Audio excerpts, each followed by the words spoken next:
Hello and welcome to Wrestling with Anime. This week we're discussing the premiere episode of AEW Dynamite and... Durarara. Yeah, some Japanese crap. Anyway, starting off with AEW Dynamite. This episode aired October 2nd, 1919. Yeah, that'd be a little strange. It actually had typical advertisement from things that happened a while ago. The episode originally aired October 2nd, 2019, with an average viewership of 1.409 million viewers, making it the largest television debut on TNT in 5 years. Yeah, it was on number 1 on Twitter. And number 3. And 14,129 people in attendance in Washington, D.C.'s Capital One Arena. Despite the fact that there was a particular spot that had a bunch of empty seats, what were you doing with seating people? Well, they could have...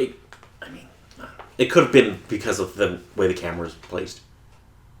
Nah, it was kind of... Because it wasn't that far off of, it could have been, for a camera. I don't know. Anyway, So let's start off at the beginning. So we start with a video package, with the theme song and everything, right? Which I think is really effective at... it shows faces that would be familiar to more casual fans, like Jericho, Moxley, Cody, as well as emphasizing what makes AEW different from WWE. For example, they show Dustin's face covered in blood, which you would not see on WWE for the last 10 years or more. Okay. And that they're pushing a more athletic, physical style than you would typically see in the competition. So we go to the crowd. The crowd is super hot. They are very excited and very happy to be there. And we have some celebrities in the front row. We do. We very much do. We have Kevin Smith and Jason Mewes. Yeah. And Kevin Smith's reactions to things is fucking priceless. Yeah, with the couple that I've seen, it's like... His reactions are so fucking good. It's great. JR welcomes us, and God, that just feels right. He is the voice of wrestling to me. Because that's what I grew up on. I grew up on JR. They run down the card and throw out a great video package about the sort of feud between Sammy and Cody. Yeah. What did you think of this opening? Yeah, kind of a typical opening with Cody being the old hand and Sammy being the newbie. Sort of look with most of the things. Again, I'm not exactly sure. My first thought when this match was coming up is was this the particular thing that Paul was worried about, that I'd be upset with this particular one? It was it's just a panda head. That's not that crazy. I've been on the internet. And apparently so is Sammy. He supposedly has a YouTube channel. Yes. So Cody comes out first, which seems weird to me, but he is fucking beloved by this audience. The reaction he gets is fucking incredible. It is Cody. I still have my feelings about him, but yeah, in most cases, and with what Sammy did. He's such a good he's such a fucking good babyface, though. Meh. Yeah, he really does have a really good connection to this audience, and it really shows. So Sammy comes out, and the crowd kind of doesn't know how to react to him, as the video package kind of made him seem like a babyface, but he's playing heel. I mostly kind of picked up the little bit of cockiness that was there, and it was yeah, but he's not, in the video package, he's cocky, but he's not, a dick about it. He's I know how good I am, and I'm going to prove it. That's not being a dick. No. And he's, he doesn't say anything really dickish. He's no, I have to prove how good I am. That's not really a heelish thing. True, I suppose. I think at the very most would have been the fancy swirl thing he did in the ring. Oh, yeah, he does that later, and that gets the crowd pissed off. It's yeah. Yeah, because he's fucking great. So, first match on TNT in nearly 20 years, which is kind of, pretty big deal. We'll start with Sammy Guevara versus Cody. And in a little... I can't help but imagine that this is a bit of a fuck you to WWE. They have a female ref for their first match on TV. That was very nice to see. Which... AEW is clearly not competition to WWE. Wink, wink. They then had a female ref about 6 months later. So, So the match starts off pretty... it's not super fast-paced, but it's good good wrestling. Sammy pulls Brandy in front of Cody's dive in a great spot, which clearly makes Guevara a heel. So the crowd has a reason to boo him. Later in the match, Sammy kicks out of... so Brandy hits him with her shoe, and then Cody hits a disaster kick, and Sammy kicks out of that, which is a great way to help put Guevara over. Because that's a big thing to do. Sammy gets another great... he gets a great near fall with the Spanish fly off the top, which looks really good. Eventually, Cody ends up pinning him with an inside cradle after Sammy goes for 450 and Cody gets his knees up. Yes. Which is a great way to give Cody the win, but still protect Guevara. Because, he lost, but he lost in kind of a fluky way. It's not like Cody didn't pick him up, hit his finisher, and, definitively beat him. He kind of squeaked out a win. So, what did you think of this match? No, in most cases, it's definitely something I enjoyed. And with Sammy especially, he has the skill and just acrobatic with how he can manage within the match. And just at the end of it, he was at least a decent enough sport and had a chance to shake hands with Cody, being like, I am going to prove it. Yeah, I love how this sets up what happens later in the episode, because Cody's going to do an interview with Tony Schiavone, who's also on the broadcast team, which makes me so fucking happy. And Sammy goes and he shakes Cody's hand, and then Jericho attacks Cody from behind. Yeah. Which is a great way to trick the audience into thinking that Sammy's going to be a good guy, but he's kind of a dick. And then at the end of the episode, we find out more there. And Jericho beats down Cody for what seems like a goddamn age. And I wrote, does Cody not have any fucking friends in this fucking arena? Because this isn't like Jericho comes out, hits him a few times, and hits his finisher. He beats him through an entire commercial break. Yeah. Oh, additional thing, despite it goes out through the entire thing, gosh darn those stupid commercials. Oh, yeah, they do the picture-in-picture thing, which I actually kind of like. I do not, because I am a simpleton and get distracted very easily. Unless you give me the particular thing you're supposed to be showing, I'm not going to pay attention to it. Okay. So we come back after commercial, and Jericho keeps beating down Cody.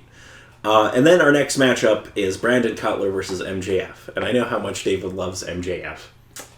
Oh, yes. I love being personally insulted. He's so fucking good. But essentially just the simple fact that this is the jock match. No, I mean... He's the jock and he's fighting the other guy. No, he's a rich dickhead. He's the jock. And Brandon Cutler's not a jock. Cutler isn't, and he's just the guy that's in there, coming back to it and wanting to wrestle, but has to go up against this asshole. MJF is the best. So good. So near the end of the match, Cutler fucks up on the top because he kind of falls off the ropes. But at least he tries to cover it by selling his knee. So it's like he fucked up his knee and that's why he fell. I'm like, okay, you fucked up, but at least you tried to come up with a reason for it.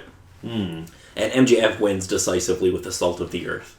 Which I love that he calls his armbar the Salt of the Earth. Because he's trying to convince the audience that he's a good guy. It's so good. Even though, not 5 minutes before, he called them all, when he called them all stupid, poor assholes or something. Yeah, up to around that fact. It's great. So after this, we have an interview with Kevin Smith and Jason Mewes. And Kevin Smith does most of the talking, and that's a good thing. Because, okay. So TH2 come out, the Hybrid 2, and I forget who says it. I think it's Jack Evans. But he says, more stay in the time suck. Did you get that reference? No. Okay. It's a Jay and Silent Bob. Anyway. Yeah. And then Private Party come out to... I guess kind of scare off the Hybrid 2, even though the Private Party are not the two most intimidating guys on the roster. Yeah. But they are great. And unfortunately, you don't get to see their proper entrance, because their entrance is amazing. Because their entrance, they have a security guard at the top of the ramp who has like a velvet rope, and he opens it for them, and they go through, and it's great. Sticking with the name, I guess. Well, yeah. Oh, and the announcer announces them as weighing at 24 ounces of vodka cranberry. It's the best.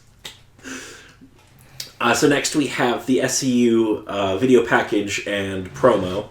Yeah. What did you think of this? It's like, okay, interview with some people. People come out for intimidation from the other team there. All-out brawl and whatnot. Female ref coming in and doing the work. Oh, she's great. She's amazing. She's not joking. She's probably the best ref in the company. Like, she's really good. I also love Scorpio Sky's Barack Obama impersonation. Because it's really fucking good. And they have a fun promo, and then they have a brawl with the Lucha Bros. Which, again, it's good. So next up is Adam Page versus Pac. Yes. Sorry, the bastard Pac. Honestly, just with how it's spelled, I just called him Pac-Man. It's like... Okay. It's kind of amazing. I'm honestly surprised that this hasn't happened to him yet, but this is Pac-Man's edgy reboot. Instead of being a little yellow spear guy with arms and legs, he's now a muscular man with hair in his face. From Newcastle. Okay. So this match starts off very physical, lots of big strikes. It ends with Pac hitting a low blow, followed by the Black Arrow and walking in the Brutalizer, which all look really good, because like when he hits the Black Arrow, Page is kind of like getting up on his hands and knees, and it looks really good. And the Brutalizer it looks painful. Yeah. Because like the way you like pulls your arms back and then it's on your chin, it looks really good. So they had a really physical match, and it's a finish that gives Pac the win, but still protects Page, because they clearly want to build Adam Page as a top star. Nah, as it sort of was, I was more in Pac's side within that match until he did the low blow, and it's like, dude. It's like, ref, how could you not see that? But then they kept with it, and it's like the ref didn't see it, and I was like, well, fuck. Well, he couldn't have, because Pac hit it like you did, like the mule kick thing. That and the ref was turned in the other direction. Yeah, it was with great. The playback. So it made sense. It's just. So next up we have Nyla Rose versus Riho with Britt Baker on commentary. Oh dear God.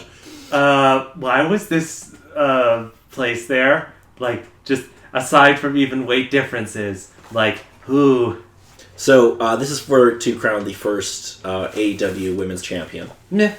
So, Nyla Rose won the Casino Battle Royale, which is basically their version of the Royal Rumble. And Riho beat... who did she... I can't remember who she beat at the pay-per-view to get the number one contender spot. So, Britt Baker adds absolutely nothing on commentary. Dear God, somebody get this woman an energy drink. She is so fucking boring on commentary. She adds nothing. Nah. I think at the very most, just a couple particular shots to her, just looking intently like, watch their technique so I can kick the ever-loving snot of them for the title. And it's like JR and Excalibur and everybody in the booth are trying to help her, and she's just sandbagging everything. It's just like, God, why did you put her on commentary? Like, her skill is not in talking. You could have picked wrestling and dentistry. You could have picked someone else to put on commentary. That would have been better. Riho goes over, and that's a legit surprise. Yeah. Well, again, Dave and Goliath sort of match, so... But still, like, if I was... Okay, so there are two ways you can go with this. You could put the babyface over and have the feel-good moment. Considering the end of the show, that's not a bad idea. Bleh. Or two, you can put Nyla Rose over, which is the one that everybody, I think, expected, and would get headlines for the company right away. Again, I was wondering if it was the case that they mentioned with Riho that she was taught from she trained with Kenny Omega. Trained with Kenny Omega and had stuff from there. May have given some additional flow to that sort of thing, but it was still a case of she managed a couple hits. It's like, yay! Nyla does one hit and nearly knocks it down. It's like, ooh. I'm surprised they didn't put the belt on Nyla just because it would have gotten publicity. Because Nyla being transgender and everything, that would have immediately got headlines. Mm. But, I mean, Riho, I can't argue with putting the belt on her. Like, she's very good. Mm. So after the match, Nyla goes to powerbomb Michael Nakazawa after he comes out to interview Riho in Japanese for some reason, even though this is on American television, and nobody in the audience will understand a goddamn word you're saying. And she almost drops this poor fucker on the back of his head.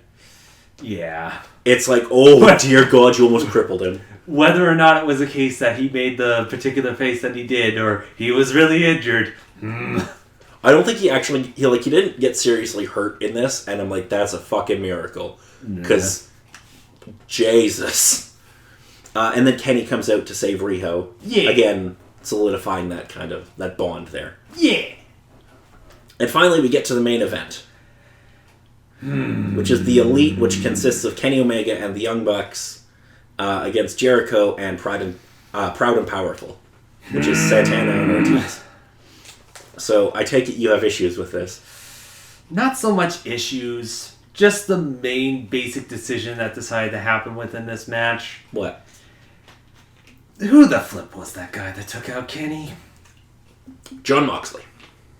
Was there supposed beef? Yes. That I'm not particularly sure of? Yeah, so if you remember back to Double or Nothing, there was a spot where Moxley threw Omega off the big stack of poker chips? Yeah. Yeah. No, there was a quick little clip of that while the match was going on. Yeah, so they have a feud going on. So there's a reason for this. And also because Jon Moxley is one of the biggest stars they have. And they want him on the first episode. Because fans that don't really know who, let's say, the Young Bucks are, will know who Jon Moxley is because he was in WWE. So, and then, of course, just with everything else, it's like, haha, it's just the Young Bucks, and we're somewhat beating them. The Young Bucks kind of come back, and then everyone just comes in. It's like, oh, hello. It's like, oh, god damn it. So Moxley attacks Omega, and somehow, even though it is in clear view of the referee, there's no DQ. Yeah. He was right in front of him. Like, good God. They brawl to this quote-unquote VIP area. This VIP area where you would not be able to see the ring from. No, again, that lady was fairly calm when Kenny was getting the snot beaten out of him. And, okay. So, Moxley hits a Death Rider through a glass coffee table, which looked really, really good, but you could not pay me enough money to take that move. Yeah. Because he basically drops you on your neck. Yeah. Yeah. But hey, they're building a feud for the next pay-per-view at this point, so thumbs up. Jericho hits the Judas effect, which I still fucking hate that move, but at least they keep it strong. And gets the win.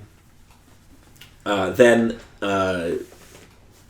Jericho and Proud and Powerful are beating down everyone in the ring. Cody comes out.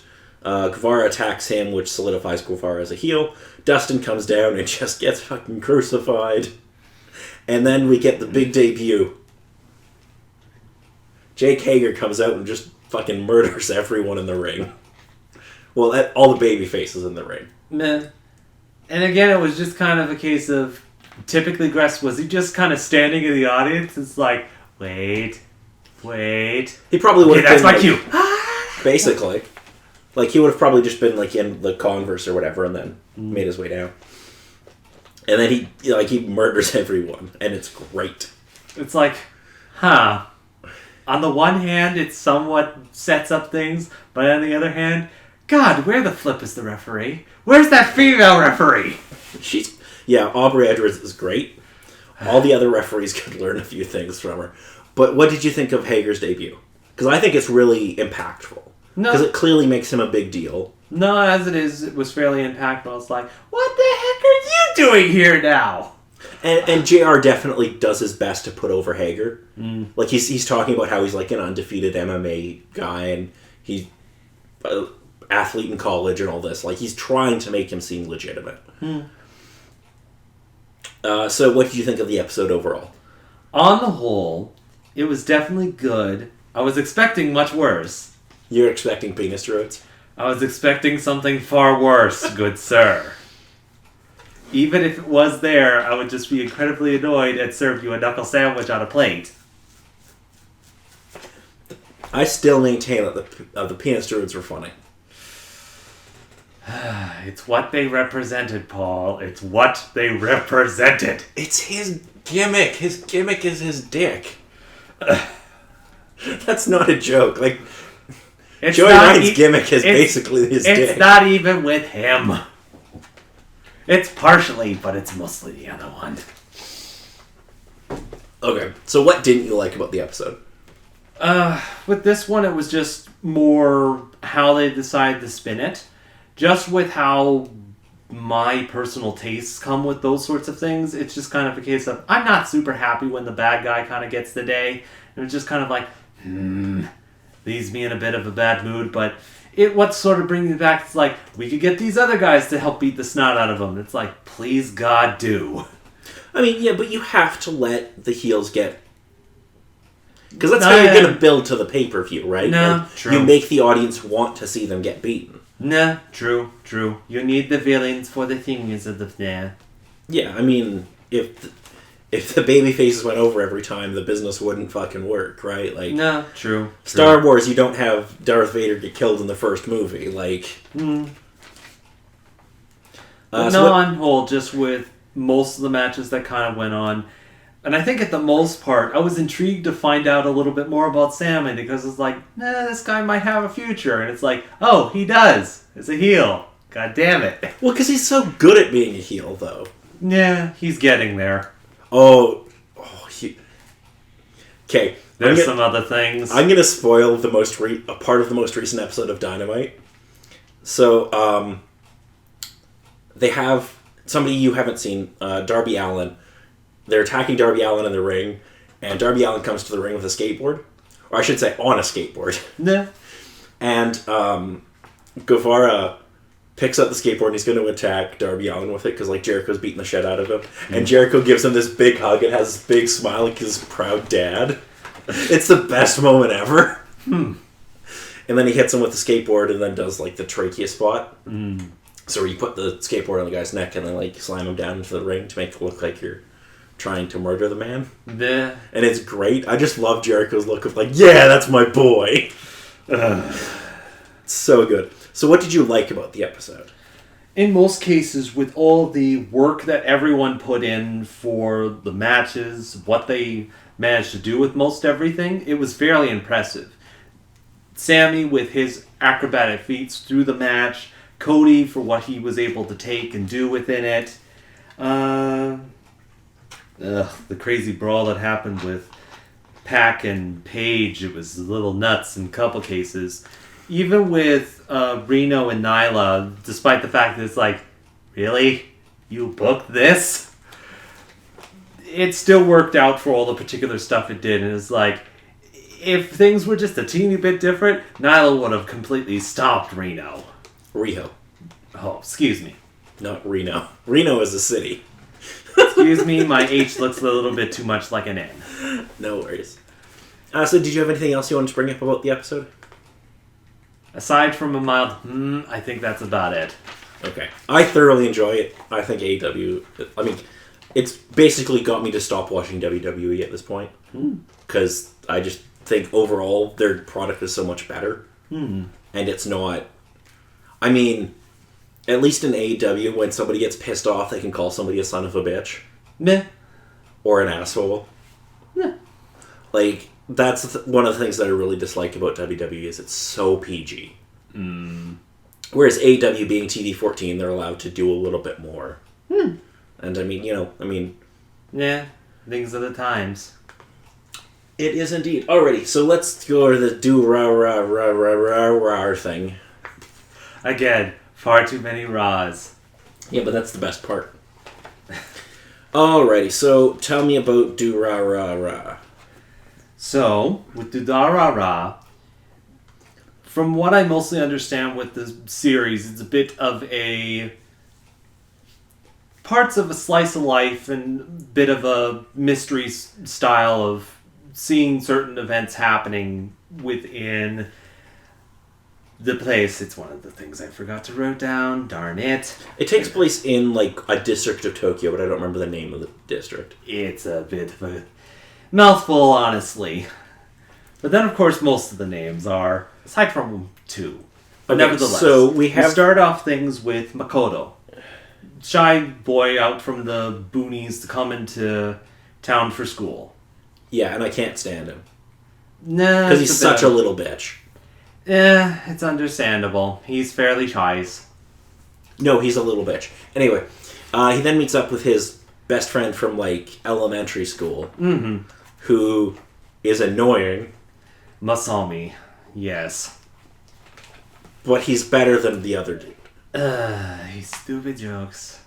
But he's stupid. His jokes are stupid, but they're kind of funny. At the very least, he's persistent, which I can somewhat admire. He's a dick. It's like, wow, that's interesting. How about going out for them drinks? Yeah, he's great. And then, of course, there's the rest of the crew, including Erika, Walker, Kyohi, and Suburu. 4 other friends of Samashi.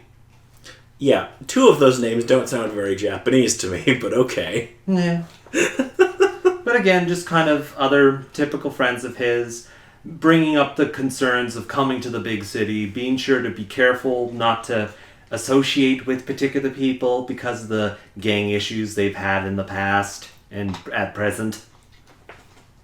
Yeah, and then we find out about this mysterious gang called the Dollars, which we see their communication and all these, like, text messages, which is a cool idea. And then there's this mysterious Black Rider who's essentially a headless horseman, or horsewoman in this case. Yeah, pretty much.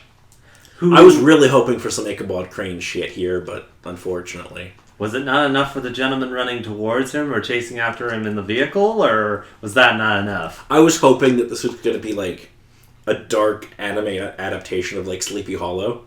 I was like, oh, Sleepy Hollow, oh. Well, I think it's more so of a case of what the particular things are happening in this place and how the heck can she still work when she's literally headless. Yes, we find out that she's a Doulahan. I think that's in episode, like, 3 or 4. Which is this, like, Irish fairy that doesn't have a head but carries its head next to it and goes to collect the dead or something. Something like that. And somebody stole her head. Which... And, like, the head and the body are both sentient. Which, okay. But then, of course, with who the Black Rider was chasing was a couple of kidnappers that decided to take a girl. Yeah, so, like, we don't really know much about the Black Rider because... No, they don't still really, a bit of a mystery as it sits. They don't give her much to do other than kill people. Well, do particular There's jobs. one episode where she gets some screen time, and we get to see, like, the black mist coming in, which is cool. Then, of course, how she managed to fit that scythe in there. And we meet her roommate, who is an underground doctor, who, I mean, basically just does work for, like, gangs and stuff, because, like, I'll take that bullet out and not ask questions. Yeah. I'll do that plastic surgery if you need a new face. I need the money. I got the skills. Okay. But then, of course, through most of the particular things, is Isaiah. Which one was he? Isaiah is the gentleman that's very intrigued about humans, but he doesn't exactly have that much empathy. The one character I liked in... Well, no. One of the 2 characters I really liked in this. So, the incident with the girl turned out to be that she was concerned with a couple things happening in her life, with discovering that her father had an affair with a woman, and supposedly telling her mother about it, but then the mother not being too concerned about those particular things going on. She's like, what the flip is going on? Yeah, and then she's like all... She goes all, like, emo and meets this person online and is like, let's kill ourselves. And then she goes to meet this person and it's Isaiah, and he's like, no, you're a fucking douchebag. No, she gets kidnapped, but then gets saved by the Black Rider. Well, yeah, but it's all set up by him. Brings up and, yeah, Isaiah set it up. It's like, yeah, no, I did that. And you think you're special shit. Oh, he's the best. Because he's putting people to the test and showing them where they stand. I approve. What did you think of thoughts when the girl decided to jump off the building? I thought that was a cool idea. I was like, I'm in favor. I like this because, like, I'm like, I want more of the... His name's Isaiah, right? Isaiah. Yeah, I want more of him. Because that character arc could be really interesting. This guy who puts people to the test and then maybe some of them actually do kill themselves, and how does that affect him, if it does at all? That would be really interesting. I'd be super down for that. So what did you think when the Black Rider showed up to save her? I was like, meh, meh. And then, of course, her message that she gave her. The message of, life isn't so bad. I feel like that's not the kind of message that the Grim Reaper should be giving people. Because she's effectively a Grim Reaper. Nah, mostly the thought that the girl picks up after that particular message is what kind of concerns me. It's like, oh, my parents have these horrible secrets and whatnot, and all the affair stuff's that. Okay, I'll let them keep that. It should be fine. Okay, so what else happened in these 4 episodes? With episode 3, there was an introduction for the students to Isaiah, with the girl student being caught up in a issue with a couple of Ginchi girls and a mob guy. Oh, that dude was great. Yo. He's the best. He's such a knob. Just a little bit. I did not like him. But thankfully, at the very least, Mikado and Isaiah, sadly enough, decide to butt in. And yeah, Isaiah is not exactly the best person to mess with when he can move that fast with a knife. Yeah, so there's him, and then we get Simon gets involved, who's this black Russian sushi chef. There's another gentleman that gets involved with the introduction of a garbage can to Isaiah's face. Very much approved. Thank you very much, gentlemen. Shizuyu. Yeah, I'm never going to remember these names. Nah. Essentially, the easiest way I remember him, he's the only blonde guy within the episode. No, because What's His Nuts' friend is blonde, too. Or is no, he in that it's episode? more cream. But anyway. He's just platinum blonde. But yeah, he managed to punch the clothes right off a dude. Which I loved. It's like that's funny. That's why you don't mess with him. So, okay. I don't get this because, like, what are they? They're people. It takes all kinds. But they're clearly not. Because a normal human can't have that kind of strength. Yeah. So they have to be some kind of, like, supernatural entity. Huh. There's a chance. They could just work out. No! That's not how physics work, David. You don't think a gentleman can bend down and lift up a vending machine and toss it at a person at a decent force? Not that far. Not enough for another gentleman who just jumped off of a building to stop it? Obviously not. And Simon is great. Simon is great. I love how he spends literally an entire day standing out in front of his sushi restaurant handing out flyers to people. It's like, please come and try our sushi. It is great. He's got this thick Russian accent, and it's so good. And though it was a case of when the first time I saw him, I was kind of like, leaves me mild concerns about this. This is a little bit of an older series. But no, on whole, he turns out to be a good dude. It's not that old. It's like mid-2000s, I think. Nah, but still. It's kind of had a couple lingering things at that time. Anyway, okay, episode 4 is the one where they reveal that What's Her Nuts is the thing. Mm-hmm. Throughout the last couple episodes, we're mildly introduced to a girl that has a strange scar around her neck and kind of has a strange, dull look in her eyes. With the first meeting in episode 1, the main character bumps into her and she runs off screaming. Whether that's a good or bad thing, I'm sure you'll most likely agree with your disdain for the lead character. Oh, because he's annoying. Yeah. And he's a little bitch. He's a student in a new cities. He's a little bitch. Anyway. And that's the one where with the portrait artist. Which, again, thumbs up. So there's this portrait artist who goes around and is drawing people, and then he's trying to finish this drawing because he saw I can't remember what she's called, what the thing is called. What's it called? What's the Irish thing called? The Irish thing. This is a name. It's the black biker, but they have a specific name for the type of creature that she is, and I can't remember it now. But he's like, I've been trying to draw her because I saw her in Ireland when I was there for God only knows what reason. And he's like, I can never get the head quite right. Which, okay, whatever. But yeah, I quite liked that character. I just thought he was really interesting. Yeah. I didn't like most of the characters in this, however. It's a bit understandable.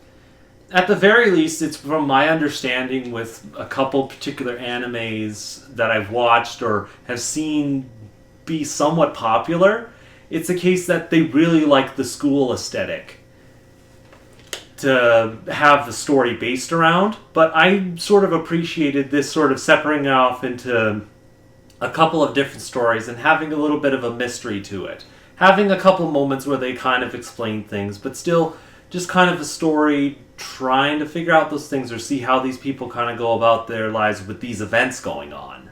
I like the central mystery. It's all the ancillary stuff that I don't like. How much they explain? No, it's all the other stuff that isn't really connected to it. Just the fact that they're kind of involved in the story, but you're not sure how or why. Or just like... I don't know how to explain, but like there's like the central mystery of like the Black Rider getting her head back and what all these other things are. That's interesting. There's a bunch of stuff around that I'm like, I just get back to the cool stuff. Why is it that we have to focus on these high school students that need to get something together? Yes, get rid of the high school part or de-emphasize it and focus more on the supernatural mystery. My only thought is it's a case of they're involved. It's just they don't have much involvement at this moment. Yeah, but that, like, I dislike the way it's structured. Anyway, the animation is very nice. Yes, I will give it looks very nice. And some of the music is very Twin Peaks. I absolutely adore the music that plays with that one, especially the opening theme. Just kind of gets you ready for things. Yeah, the opening theme, surprisingly, is quite good. But there's music in the episodes where I'm like, that's definitely inspired by Twin Peaks. You're a big Twin Peaks fan, aren't you, bud? Like, oh, yeah, you are. Mm-hmm. Any last little lingering things that you saw in the couple of episodes that you're like, wow, how could they supposedly do that? Or other sorts of things like that? Because I have one particular one from the first episode. What? When the kidnappers meet up with the Black Rider, yeah, there's the first one that literally gets hit with the front tire into a metal post. It's like, hit, tire mark on his face, and kind of looks knocked out. Yeah, the second one gets brained, nice blood stain on the side wall, and the third one gets slashed with the scythe. Yeah. So, like, yeah, two of them are dead. How about the first one? It's like, is he just unconscious? Did you just not do that much damage? I'm pretty sure he's dead. I left it at that particular point. It's like, yeah, you would brain somebody if you hit them with a motorcycle bike tire. Yeah, I mean, I don't know. But I didn't hate it. Mm-hmm. I would like this a lot more if it was more centrally focused on those couple particular bits, aside from high schoolness. And if it was maybe like a movie or like a 10-episode mini, where it would just focus on the like central mystery that I'm actually interested in, and not do all the bullshit that I don't care about. Because this is like 25 episodes long, and I'm like, I don't want to sit through 25 episodes of this. If this was 10 episodes, I'd probably watch it. So I didn't hate it. No, as it is, I am fairly intrigued with my past experience with anime, though, and if I'll get back to it, we'll have to see. But no, on the whole, I'm fairly content that I had the chance to start through this one. Alrighty, so did you have anything else about this little anime nonsense of yours? Well, I'm actually mildly happy that you somewhat enjoyed it.